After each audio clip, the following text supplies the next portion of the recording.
November LSAT scores are out, and if you're deciding whether to retake, here is what actually matters. First, your score doesn't define you. LSAT scores swing. It is completely normal to see 7 to 10 point differences between practice tests and official administrations. Law schools only care about your highest score, so one tough result does not change your future. Now, should you retake? Generally, it comes down to two situations.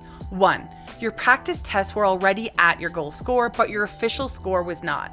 This scenario can feel gut-wrenching. You start doubting whether your real practice tests were real, whether you can actually reach that score again, and whether something is wrong with your studying. Here's the truth.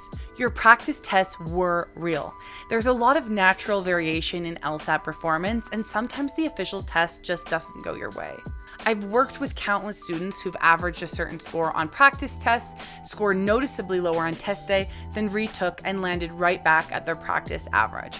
That is the most common pattern.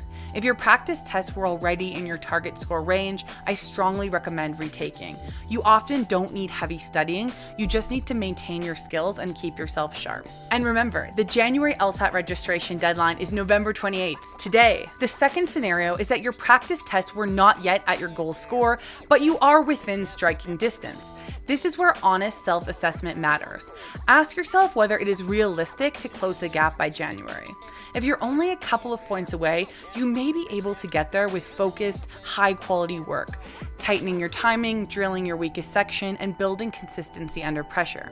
If you are several points away from your goal, you may still be able to make that jump, but it will require a structured plan, disciplined study habits, and enough time to solidify the skills you are missing. This is a personal call, but be realistic about the effort needed. If your November score is below your practice average, you are not alone.